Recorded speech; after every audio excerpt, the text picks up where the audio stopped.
I bid you all good morning, good evening, good night, and welcome to another special edition of Housing Crisis from all over the Commonwealth. It is I, Mike Martins, and today we're going to actually focus on Canada. And there's a really good article that was put out actually in July 16, 2019. And when you connect the dots with the articles, you start to see a pattern. You start to see a kind of a reality of what things are to come, which is really interesting, and how it's so interesting that everything's happening in the Commonwealth exactly the same. Unaffordability issues, wages aren't moving, mass immigration, it's all backwards. It's all backwards, but to go against the Canadian proper, the UK proper, the Australian proper, that have worked hard and built the infrastructure in their countries. And it's really tough to stomach when you know that a majority of Europeans are moving back to Europe, selling out in Canada and moving back to Europe, who originally came here for a better life in the 60s, 70s, and 80s, and even 90s, until they closed immigration from Europe in 93, I think it was. But yeah, it's really interesting to see where Canada is headed as a country and all these other Commonwealth countries. Same patterns. And we've been comparing the patterns here on the channel for a long time now. So this is a Douglas Todd article, so I'm going to tie it into a few other articles so you could kind of connect the dots and see. Douglas Todd, what would happen to Canadian housing if immigration stopped? So this was written back in July 16, 2019. It's an opinion. Although some minimize it, immigration and housing prices are profoundly connected. Immigration policy has a form of housing policy. What would happen to Canada's market if immigration to Canada was substantially reduced or even cut to zero?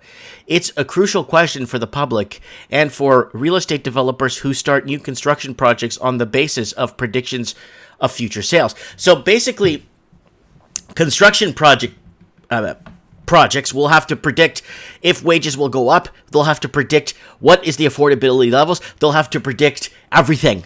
Basically, they would have to actually do their homework instead of just bringing in foreign ownership to buy them and kind of sell out the Canadian proper. Some specialists suggest virtually nothing would happen to Canadian housing prices if immigration slowed or ended. Woo! Others say the impact would be lower prices and hard times for the powerful real estate industry. Yes, you wouldn't see a lot of real estate agents in that field because it wouldn't pay much. You would see a lot of differences in that. There would be more jobs available. So while there are no immediate signs of immigration levels will be reduced, Prime Minister Justin Trudeau has increased the immigration rate by more than 30% to almost 350,000 newcomers a year. The issue is that is central to the dreams and anxieties of Canadian residents who either own homes or want to imagine the possibility.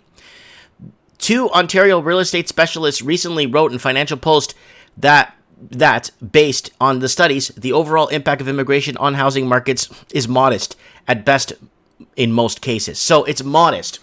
Okay. The most startling research spotlighted by Mutraza of Ryerson University and Stefan Moranius, a Toronto real estate insider, maintained that immigration has virtually no impact on overall Canadian housing prices. The authors of the contentious study, Atker Akbir and Yeti Ayadedi, said of St. Mary's University in Halifax, claimed immigration adds an insignificant $1 to every $1,000 people living in Canada could spend on housing. Okay, so let's read that again. Claimed immigration adds an insignificant $1 to every $1,000 people in Canada spend on housing. Could that be true? UBC geography professor Emeritus David Lay, whose findings differ from the 2012 paper by the St. Mary's professors, said that in an interview, their study looks at the period from 1996 to 2006 and doesn't focus on urban regions, which his analysis do. Lay has consistently found close correlation between strong immigration and high housing prices in global cities. Is that the way St. Mary's paper sidestep an increasingly plain to see phenomena? Housing prices vary according to where immigrants choose to live, and for the most part, they stream into the major cities, especially Sky High, Toronto, and Vancouver. So we don't have many people watching this in the States, people watching this in Australia, people watching this in the UK. We don't have many major cities in Canada. So when people mention Canada, it's usually Toronto and Vancouver. You got the odd person to mention Calgary, you got the odd person to mention Edmonton, but you don't have the major cities that the state of Texas does, right? State of Texas has more major cities in it than all of Canada. So that's if you want to throw that in a nutshell. Indeed, the authors of the Financial Post article that cites that St. Mary's study apparently contradict themselves at the end of their piece after repeating the impact of immigration is modest at best on housing. The more important realization, Hadier and Moranius say in their last sentence, is that an absence of immigration would result in declining population and aging of the workforce. I've spoken to a lot of people, and they're not having children because they can't afford to. The people here in Canada, they can't afford to have kids. The people that came in the 70s, 80s, and 90s can't afford to have kids, can't afford to buy anything, can't afford to make any sudden moves, can't afford an unexpected bill. The average Canadian is $200 away from being insolvent, so everybody that does own is house broke because property taxes are going up. Anyways, which could have a much larger negative impact on the Canadian housing markets. No, Canadian housing would actually substantially go down because then there'll be more supply. There'll be an oversupply on the market with less demand. So which is it? Immigration has almost no influence on housing, or the population growth it brings has tremendous impact. Simon Fraser University, Josh Gordon, a specialist in the public policy, says that it's crucial to follow through on what the counterfactual question to imagine a scenario not currently in the cards. What would happen to housing prices if immigration levels were reduced to zero? The real estate industry, Gordon said repeatedly, it must build more housing faster because the Canadian population is growing rapidly, predominantly because of immigration. To the development industry, repeated warnings, Gordon said, the Metro Vancouver and Toronto property must be rezoned at higher density, and that rents will continue to rise and be thrown into disarray with the ending of immigration. What's revealing is that when a certain member of the real estate industry try to generate a fear of missing out mentality, FOMO, we're seeing that right now in the Great Canadian Housing Melt-Up. I did a video on my channel, guys. I really, really recommend you see it. It's right here. Where's my housing stuff? Right here. The housing melt-up, Canada and Australia, they're both experiencing increases in Toronto, and in Sydney and Melbourne are experiencing massive increases, even though the economic situation doesn't support it. Is it immigration, or are they going into a massive housing melt-up right now? So check out that video there, okay? Okay, we did that. The actions of these organizations belay the idea that immigration is not likely to have much impact on prices. There is evidence housing prices would dramatically adjust if immigration stopped. After all, the populations of Metro Vancouver, Toronto experience net growth of about 1% a year, almost entirely from foreign-born new customers. So foreign-born newcomers, not customers, newcomers who need a place to live. That does not include the high portion of the two cities take in the roughly 1 million international students and temporary visa workers who are now in Canada at any one time. That's a lot.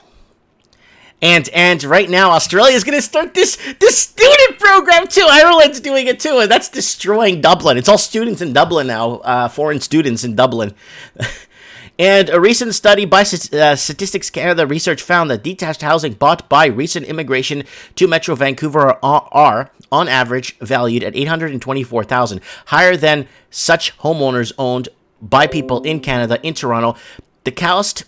where was that? I just got a... In Toronto, the cost of recent immigrants' homes was about $50,000 higher than the domestic-born.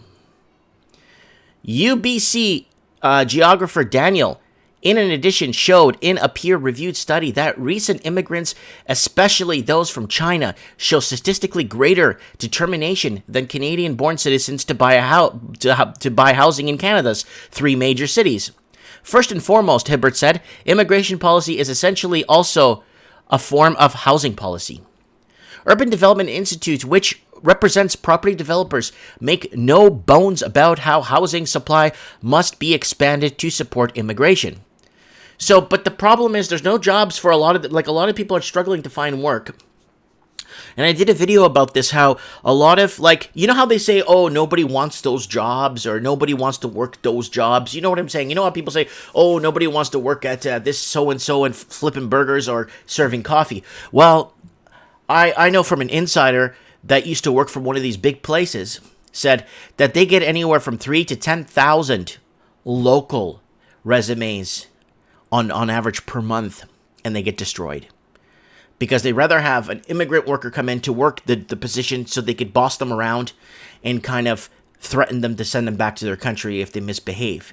This way, when you get the local workers in, they start forming unions, they start working together, they start being a team, and they don't want that. So the amount of people who don't want these jobs actually realistically do. If you look at the amount of resumes that they destroy on a monthly basis. Over the next 25 years, our province is expected to grow by more than 1.4 million people, partially as a result of federal government's plan to raise immigration 13% by 2020. UDI presents Anne McCullen wrote, that means we must work together to create new homes if we want our children and grandchildren to have a future in BC. The children and grandchildren already in BC, born and raised, first, second, third, and fourth generation, are bought out of the markets. So that's gone. So it's basically getting people in to buy already the expensive homes so they can pay the expensive property taxes, right? A related June study by Gordon found a near perfect correlation between housing and unaffordability and foreign ownership. Let's open this up real quick. So it's the puzzle here. This is really long. And yeah, there's obviously, let's see that graph here real quick and see what it says here. Okay, price to income ratio for detached houses. Okay, interesting.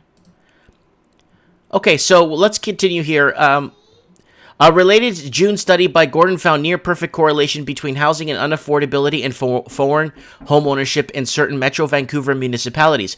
Gordon discovered, for instance, that Vancouver, Richmond, and West Vancouver are not the only most unaffordable municipalities. They are the most attracting millionaire migrants with their wealth. So, yeah, we're gonna point to other articles here so we could actually connect the dots here and find out where it's coming from. There is a complicated factor, however, as there are often is when trying to understand the mass global movement of people and money. Gordon emphasizes that the immigration levels of foreign ownership, which defines as housing owned primarily on the basis of foreign income and wealth. There you go.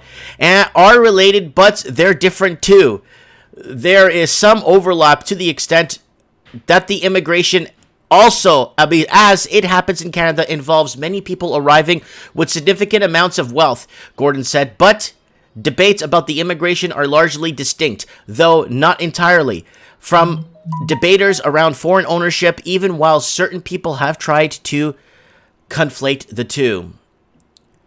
How do foreign buyers taxes in BC and Ontario, as well as BC speculation tax, fit in the discussion of the housing prices?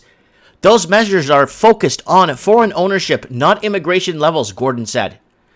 The point of measures in relationship to foreign ownership is to discourage the decoupling of the housing market from the labor market, to discourage the use of large amounts of foreign capital to purchase property in Canada, said Gordon.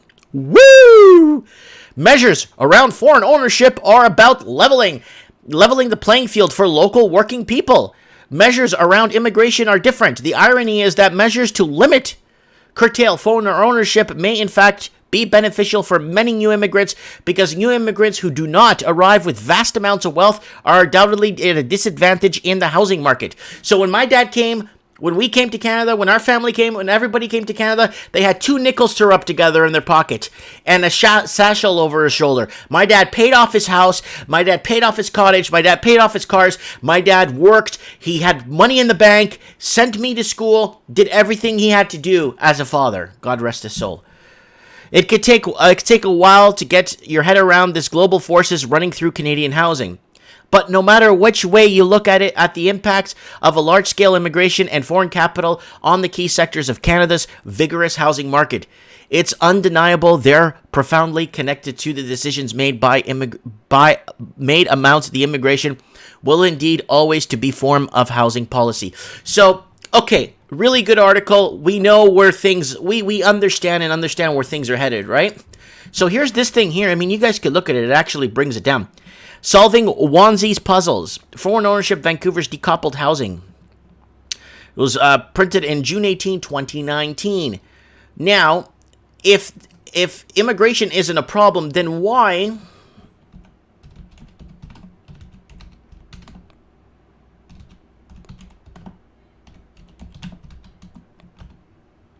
Let's see if I could... there we go.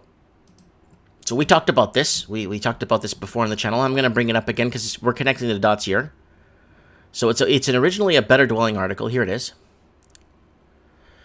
So if there wasn't an a wealthy immigration problem against basically the housing, or in correlation with housing, vacant homes are a global epidemic and Paris is fighting it with the 60% tax. Runaway real estate speculation has been filing global capitals with vacant homes, creating artificially shortages in the world's most sought-after cities. The shortage has made local homeowners wealthy overnight, but it comes to the cost of turning lively cities into empty shells. That's what Vancouver is. That's what Sydney is. That's what all these major cities are now. London's like that. It's turned into empty shells.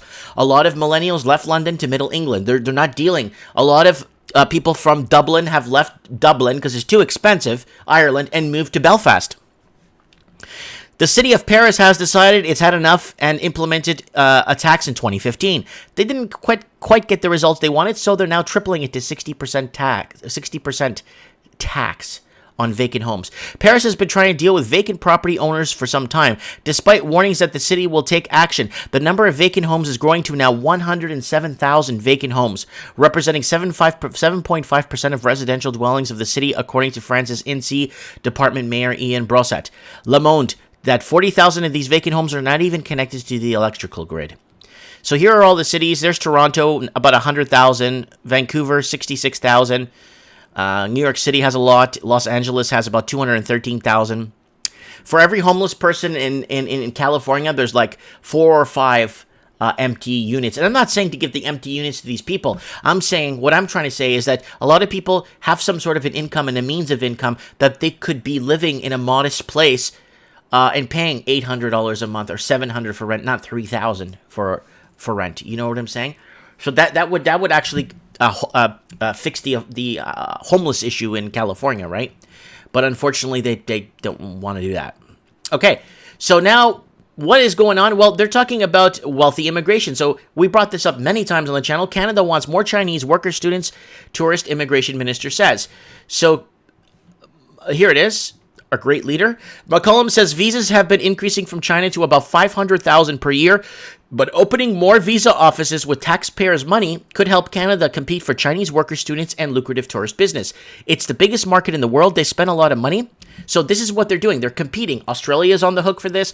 UK is on the hook for this. They're all on the hook for this. And this is by the CBC Canada. And what's happened when we bring in more wealthy people? Well, Aboriginals and whites leaving Metro Vancouver. I'm one of those statistics. I left the city of Vancouver. I sold my company. I sold everything I had and moved up here and enjoyed the very mountainous region I live in. Gorgeous. It actually feels like Canada again. It feels like I'm in Canada, the same Canada I grew up in. And I wanted to give that opportunity to my children, to give them the same Canada I lived in. You guys could watch my Living the Dream series. Go to my channel. Go down here.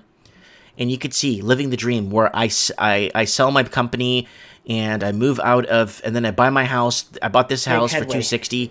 Let me go back to the beginning here. Martin's house. I bought that house for $260, and I'm 2.5 hours away from the big city. I was just sick and tired of this not going anywhere in life. mentality that I just I was done with it. So I'm one of these statistics myself. Aboriginals and whites leaving metro. Oh, I'm a Portuguese, so I'm a Portuguese citizen too, right? So I don't know if I'm even considered one of these statistics. Aboriginals and whites are leaving Metro Vancouver for other regions of BC, particularly according to the Fraser Valley, Okanagan, according to StatsCan. Now here's the problem: we brought the prices up in these places when we came here. So that's a problem for people living in these cities now. A net total of 9,345 whites and 460 Aboriginals left Metro Vancouver for other parts of the province in 2016. In 2017, they say it's about 16,000. In 2018, it was at 29,000. And then 2019 numbers, they're saying it's over 50,000 that left Metro Vancouver. And everyone's moving to more affordable places, and it's a really good article, too. And it's by, again, Douglas Todd, the original author of this article here. So go over the Vancouver Sun and check out Douglas Todd articles, or type it in, and you'll find some pretty cool things. Now let's move into this one that was sent 2 days ago. Canada's cities are about to add millions of new residents.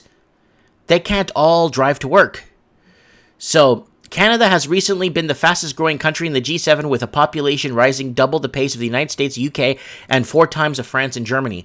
According to StatsCan projections, our country could have 48.8 million people by 2050, and that's the agency medium growth projection under a high growth scenario. There soon could be 56 million Canadians.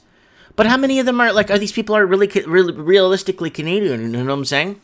Nearly all of these future residents are going to live in the country's handful of big cities. That means millions of new urban dwellers and millions of new commuters. So Canada's bracing for millions of more people. I might make an independent video on this, but there you go. They're looking, this is from 2 days ago, they're looking at bringing in millions of new people. There's no jobs. I don't even know. These people are just buying housing. They're not even investing in Canadian entrepreneurship or jobs. They're just buying up our minds. Let's open a new page.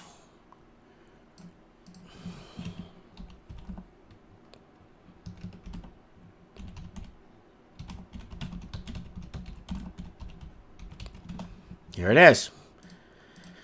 This has been updated several times. No Canadian hires for 4 years at Chinese-owned BC mine.